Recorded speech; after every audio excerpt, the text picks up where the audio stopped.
351번 같이 보시겠습니다.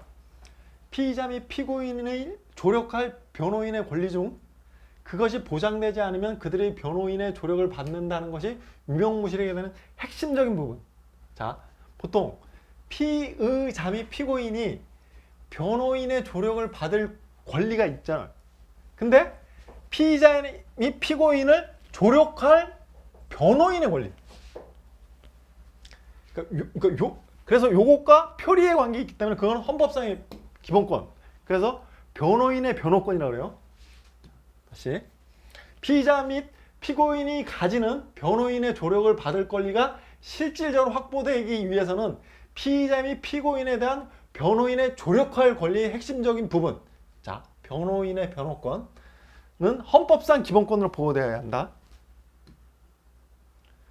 형사 절차가 종료돼서 우리 아까 한 번 했었죠. 수형자 아니면 미결 수용자가 형사사건이 아닌 민사재판, 행정재판, 헌법재판에서 변호사에 접견할 권 할 때는 12조 사항의 변호인의 조력을 받을 권리 주체가 될 수 없다. 이거 맞는 질문이에요? 그러면 변호인의 조력을 받을 권리 주체는 형사 피의자와 형사 피고인이 변호인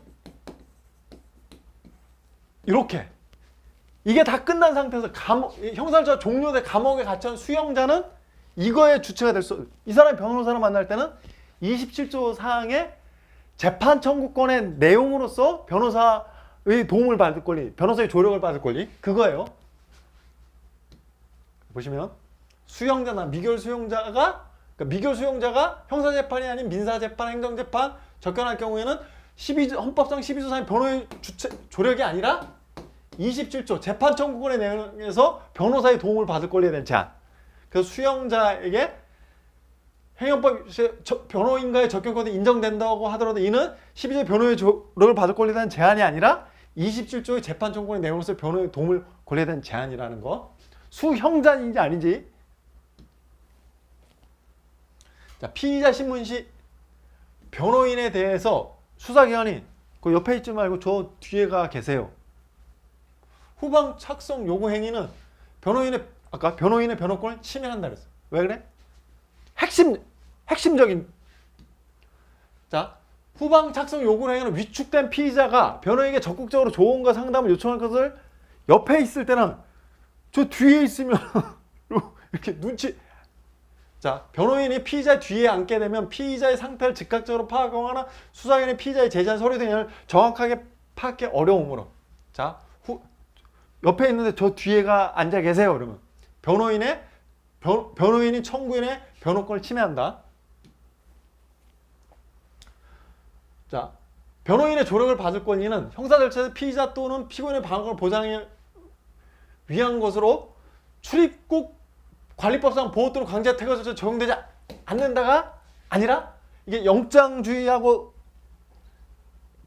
이제 구별해서 2018년 판례에서 넓혔다 그랬죠? 그래서 2018년 판례에서 변호인의 조력을 받을 권리는 행정 절차에서 구속을 당한 사람은 즉시 보장됩니다. 영장주의하고 비교해서 구치소장이 변호인 접견실에 CCTV를 설치. 자, CCTV 설치는 이게 이제 여러분들 헷갈려 하시는데 그냥 이렇게 보는 거예요. 그냥. 그래서 소리를 듣는 게 아니에요. 녹음하거나 이런 게 아니에요. 그러니까 소리를 들을 수 없고 그냥 이게 왜 그러냐면 집사 변호사들 있잖아요. 가서 이제 담배라든지 마약 같은 거 예전에 막 하는 그런 경우가 종종 있어가지고 CCTV를 켜놓고 그런 거 칼을 준다거나 마약을 집어넣는 그러니까 그거 못하게. 그래서 변호실 CCTV 미결 수용자와 변호인 간의 접견은 그냥 관찰. 소리를 듣는 거 아니에요. 조력을 받을 걸 침해한다고 할 수 없다. 맞는 질문. 수용지수 규율을 교정사고를 방지. 이게 이제 가장 큰 이유죠. 그런데 자, 대신에 미결 수용자의 변호인과 자유로운 교통은 소리를 듣거나 옆에서 막 적거나 이러면 안 되는 거예요. 비밀이 완전히 보장되고 어떤 압력도 부당한 간섭 없이 자유롭게 대화할 수 있어야 돼요. 그래서 CCTV로 멀리서 이렇게 찍어서 이렇게 칼 같은 거라든지 이런 거지 이렇게 뭐 듣는다거나 이러면 안 된다는 거예요. 형사재판 과정에서 피고인 등과 증인 사이에 차폐시설. 왜 그래? 조폭.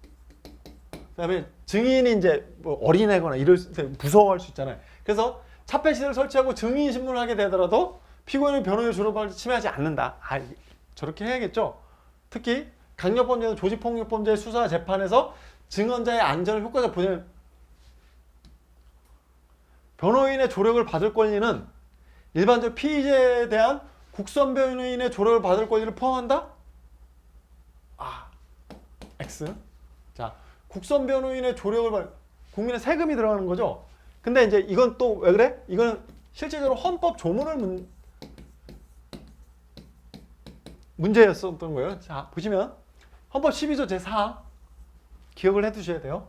누구든지 체포 또는 구속을 당한 데는 즉시 변호인의 조력을 받을 권리를 가진다. 다만 형사 피고인이 스스로 변호인을 구할 수 없을 때에는 국가가 변호인을 붙인다. 누가? 공판 절차로 넘어간 형사 피고인이 스스로 변호인. 그러면 국선 변호인 조력을 받을 권리는 형사 피고인에게만 인정되는 것으로 해석하면 상관없다. 왜 그래? 돈이 들어. 나라의 세금.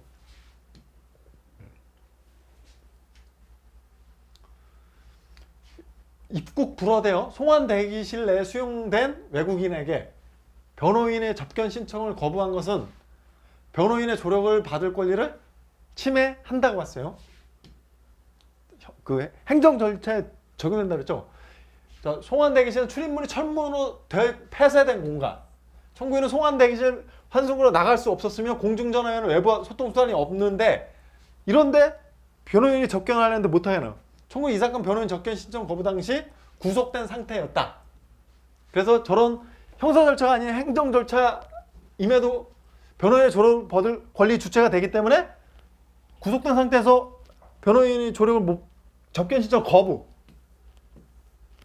변호인 조력을 받을 권리 침해. 가사소송. 변호인의 조력을 받을 권리. 들어가요? 가사소송? 자, 보호 영역이 아니라고 했어요. 12조상의 변호인의 조력을 받을 권리는 신체의 자유에 관한 영역. 그래서 이제 형사 절차뿐만 아니라 행정 절차상에서 어떤 신체 자유에 관한 어떤 이런 게 발생했어요. 근데 가사소송. 그래서 소송의 당사자 변호사를 대해서 그거는 신체의 자유에 관한 영역이 아니라고 봐서 변호인의 조력을 받을 권리 이게 문제되는 영역이 아니라고 했죠. 그 다음에 헌법 12조 4 변호인의 조력을 받을 권리.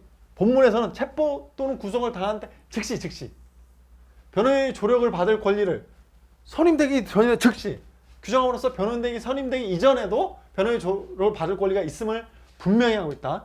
맞는 점은 즉시 변호인의 조력을 가진다. 그래서 선임되기 이전에도 내가 누구 선임할 건지 이렇게 할 수 있도록. 그래서 변호인의 조력을 받을 권리가 있을 분명히 하고 있다.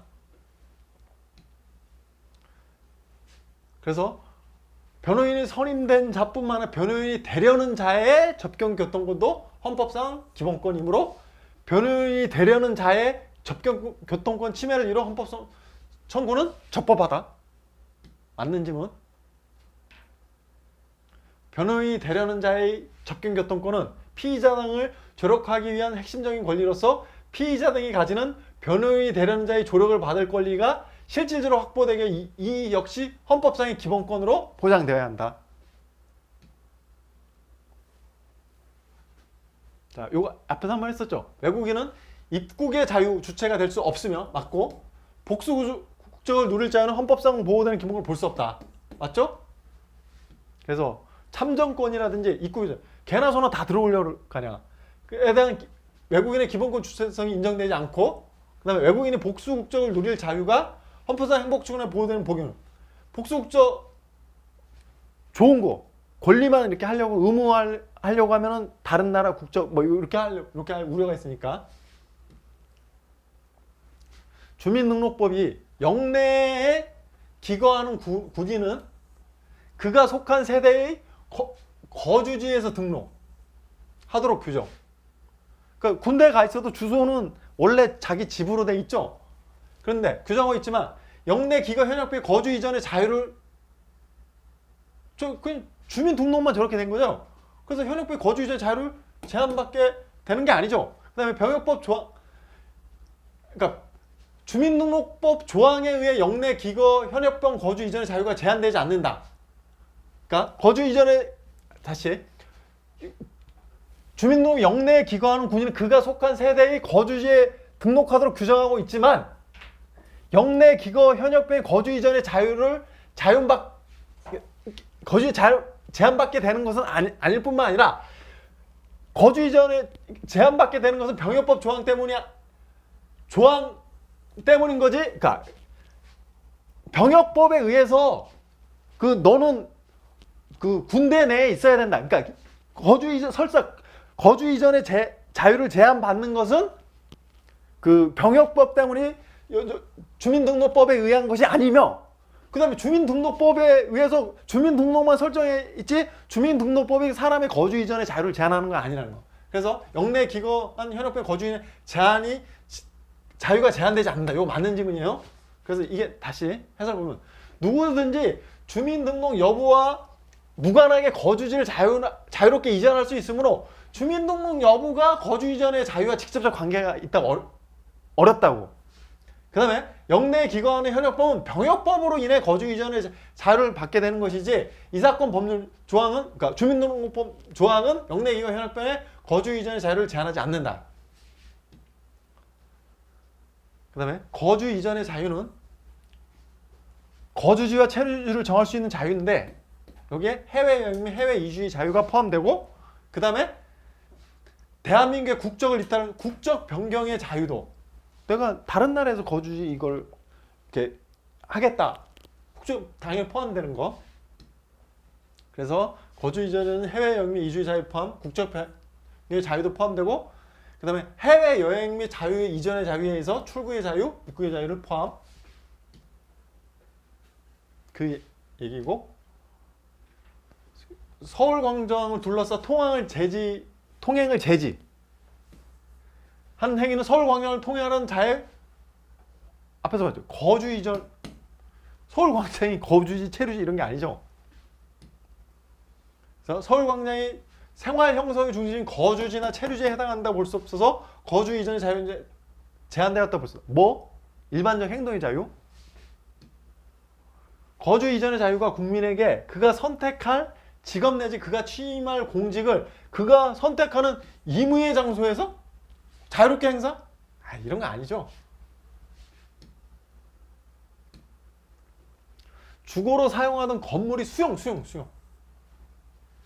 될 경우 그 효과로 거주지도 이전해야 하는 것은 사실이나, 수용되면은 예를 들어 어디 도로를 하기 위해서 수용이 돼. 그러면 수용되면 이제 집을 부수고 다른 데로 가야 되니까 거주지 이전해야 되는 건 사실인데 이건 그냥 수용했다는 부수적 효과죠.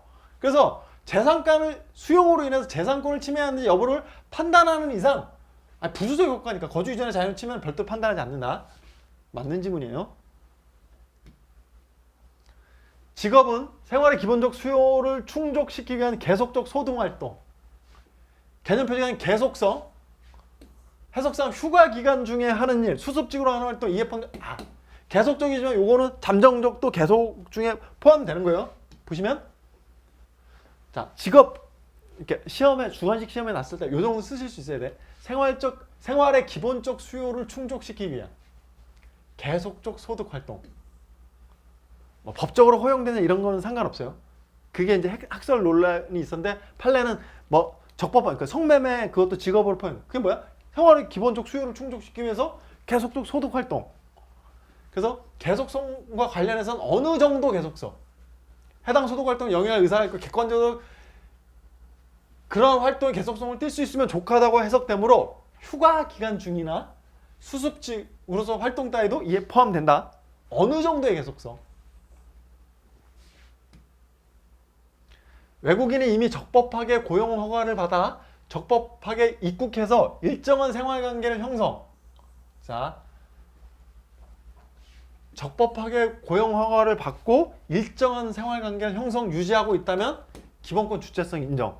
자, 헌법이 이런 외국인에 대해서 그러니까 기본권 주체성을 인정한 판례와 인정하지 않은 판례가 있는데, 인정할 때 키워드가 이거예요.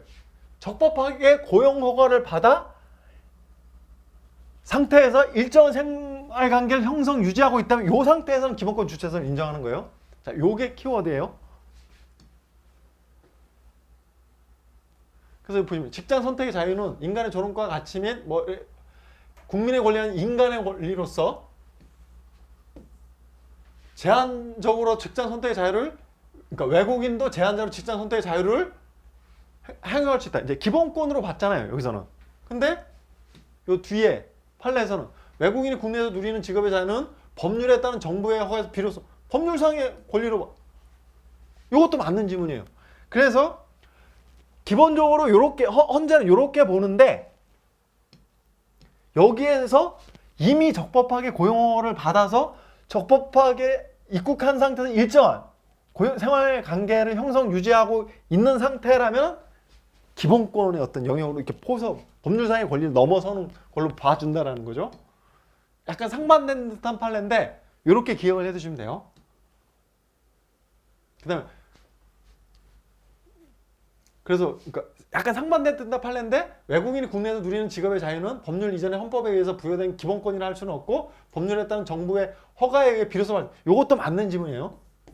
이것도 약간 상반된 듯한 판시가 있는데, 그러니까 요걸 기본으로 하되, 그러니까 요렇게 이미 적법하게 고용허가를 받아 입국해서 일정한 생활 관계를 형성하고 있다면 기본권 주체성 인정하고 있다라는 거.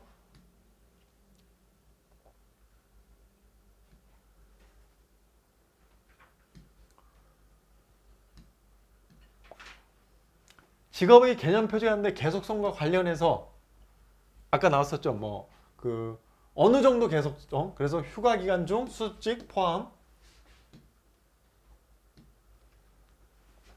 그다음에 제일 중요한 판례, 성매매는 그것이 가지는 사회적 유해성과는 별개로, 이거는 직업의 개념에 포함되지 그 용어, 직업 개념 용어, 생활의 기본적 소득, 계속적 소득 활동, 그거면 직업으로 봐주는 거지 사회적 유해성과는 상관이 없다는 거예요. 그거는 제한 영역으로 넘어가서 판단하는 거예요. 그래서 판매업자의 입장에서 생활의 기본적 수요를 충족하기 위한 소득 활동에 해당돼서 성매매 행위도 헌법 15조의 직업의 자유의 보호 영역에 속한다. 아주 중요한 판례죠. 일단 직업의 자유 보호 영역에 포함되고 제한을 좀 이렇게 하면 되는 거 아니냐, 이렇게. 그래서 여기서 제한되는 기본권. 자, 성매매는 그것이 사회적 유효권 별개로 성판매자의 입장에서 충족된 소득에 해당 분할 수 없다 할 것이므로 심판대는 성판매자의 직업 선택의 자유도 제한하고 있어요. 직장 선택의 자유는 원하는 직장을 제공하여 주거나 선택한 직장의 존속 보호를 청구할 권리를 보장하지는 않죠. 그럼 내가 어디 좋은 회사, 삼성전자에 들어갔는데 계속 존속 보호, 이런 건 아니죠. 그 사적 영역이잖아. 거기 일 잘하면 계속 있는 거고, 일 못하면 이렇게 경제가 어려우면 이렇게 할 수 있는 거죠. 근데 국가는 직업 선택의 자유로부터 나오는 객관적 보호 의무, 아까 객관적 가치 질서성에서 사용자에 의한 부당한 행위로부터 근로자를 보호하는 의무, 이거는 있다라는 거예요. 그래서 노동법이라든지 이런 거에 의해서 보호를 하죠. 자, 그 얘기고, 의료인이 소비자를 현혹할 우려가 있는 내용의 광고를 한 경우 형사처벌하도록 하는 거는 의료인의 표현의 자유뿐만 아니라 직업 수행의 자유 등도 제한하고 있죠. 자, 맞는 지문. 로스쿨에 입학하는 자들에 대해 학사 전공별 그리고 출신 대학별로 입학 정원의 비율을 각각 규정한 것은 변호사 되기에 필요한 전문 지식을 습득할 수 있는 로스쿨에 입학하는 것을 제한하는 것이기 때문에 직업의 자유의 내용 중 직업 교육장 선택의 자유를 제한하는 거죠. 자, 맞는 지문. 직업 선택의 자유에는 그 필요한 전문 지식을 습득하기 위한 어디서 직업 교육을 받을 수 있는 직업 교육장 선택의 자유, 특히 로스쿨 같은 건 되게 직접적인 거죠. 그래서 변호사 되기 위하여 필요한 전문 지식을 습득할 수 있는 로스쿨에 입학하는 것을 제한하는 것은 교육장 선택의 자유 내 직업 선택의 자유를 제한하는 것이다.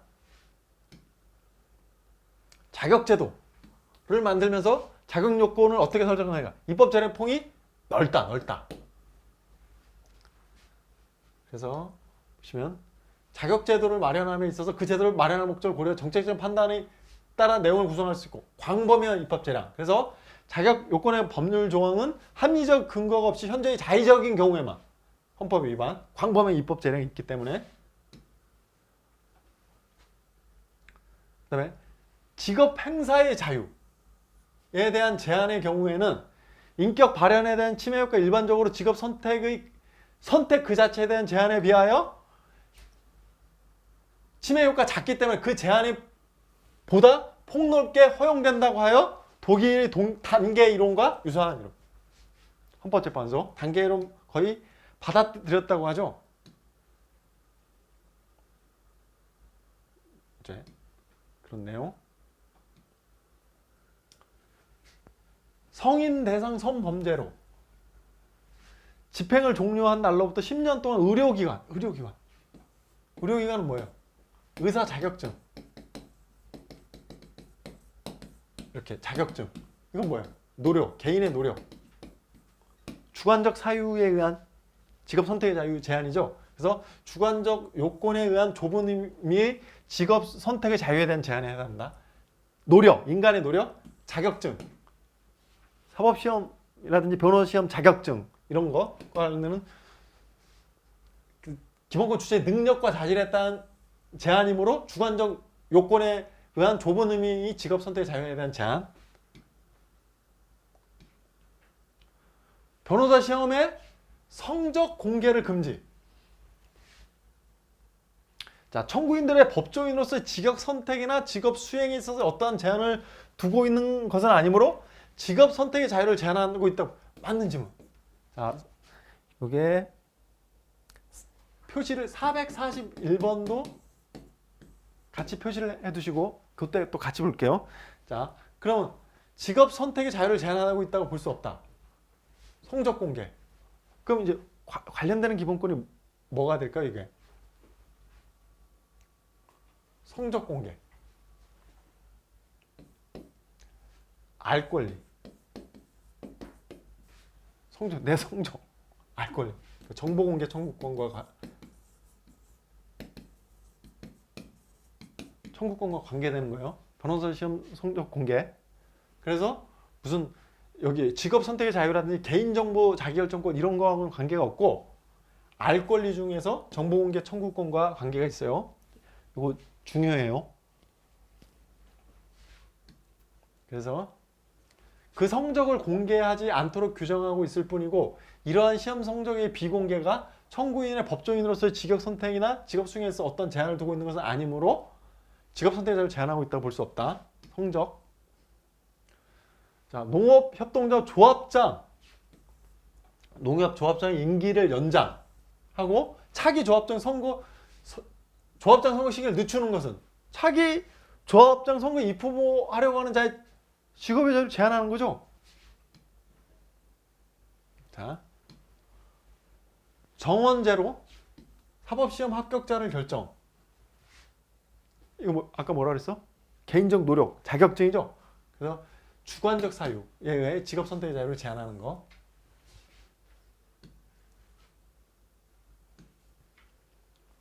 자, 당사자의 능력이나 자격과 상관없는 객관적 사유. 예를 들어 약국은 뭐 300m마다 예전에 이제 그런 제한이 300m 안에 약국은 하나씩.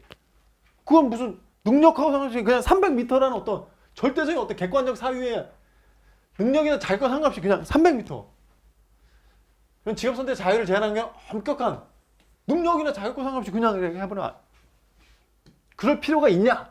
그래서 월등하게 중요한 공익을 명백하고 확실한 위험을 방지하기 위한 경우엔 정당화. 엄격한 비례 원칙 적용되죠.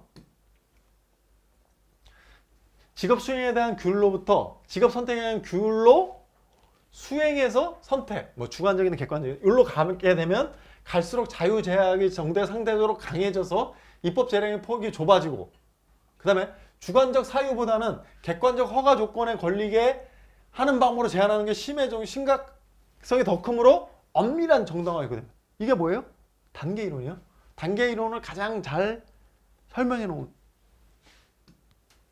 그래서 기억을 해두시고, 허가받지 않은 지역의 의료기관이 더 가까운 경우에도 허가받은 지역의 의료기관으로 환자를 이송할 수밖에 없도록 강제하고 있는 응급 의료에 관한 법률 조항은 응급 환자 이송 업체 사이의 자유 경쟁을 막아서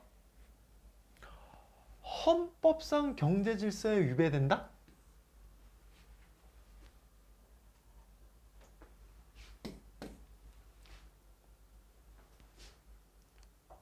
아주 어려운 문제야. 아주 어려워. 직업 수행의 자유를 침해한다고 볼 수 없다. 이렇게만 판단하고 헌법상 경제 질서에도 위배된다고 주장하지만 심판 대상 조항과 가장 밀접한 관계에 있는 직업 수행의 자유 침해 여부를 판단하는 이상 경제 질서 위배 여부에 대해서는 별도로 판단하지 않는다. 무슨 경제 질서에 위배되냐, 위배되지 않느냐, 이게 정답을 가져오는 그게 아니라 판단하지 않았다는. 그게 참 괴로운데 그냥 낸 게 아니라 이제 이런 논의가 있었어요. 논의가. 그래서 조국과 관련된 판례들이 최근에 꽤 나와요. 그래서 보시면 헌법 119조 위헌심사와 헌법 119조 1항, 헌법 119조 1항 한번. 아까 경제 질서는 개인과 기업의 경제 자유와 창의를 존중하는 기본으로 한다. 2항 균형 있는 국민경제 성장 및 안정과 소득 분배 유지, 시장 지배 경제의 남용 방지, 경제 민주화 조항. 그럼 119조의 의미는 119조 1항은 이렇게 규정했는데 잘 보세요. 기본권 조항에서 규정한 재산권, 직업 선택의 자유, 거주 이전의 자유 등 기본권 조항에서 경제적 자유의 보장을 재확인한 거. 그래서 위헌심사와 헌법 119조 종전의 헌법재판소는 재산권 침해만이 아니라 헌법 119조 1항도 규정한 자유시장 경제질서 위반 여부를 함께 심판한 예들이 많았는데, 그러나 최근에 요거는 119조 1항은 헌법에서 규정한 경제적 자유권들을 재확인한 것에 불과하기 때문에 위에서 지적한 것은 119조 1항은 경제적 자유권 보장을 확인한 것이므로 재산권, 직업 선택의 자유 등과 별도로 119조 1항 여부를 판단할 필요는 없다. 그래서 헌법재판소는 최근에는 119조 1항을 별도의 심사 기준으로 삼지 않는 경향이다. 요쪽, 그러니까 이 양건 교수님 요쪽 뭐 제자들이한테 들어가서 아마 조 얘기를 하고 싶어서 이걸 내지 않았나 싶어요. 그래서 요 문제가 이렇게 혼자 공부하시는 이게 뭐고 왜 틀린 건지 막 이렇게 할 때 요게 아까 그런 맥락에서 나온 거라는 거. 시각 장애인만 안마사 자격 인정을 받을 수 있도록. 헌법이 저 시각 장애인이 할 수 있는 직업이 많지 않아요. 안마는 시각 장애인이 선택할 수 있는 거의 유일한 직업. 시각 장애인 안마사 제도는 시각 장애인의 생존 보전 필수 불가피한 선택 인정. 그래서 자격 조항은 최소 반하지 않는다.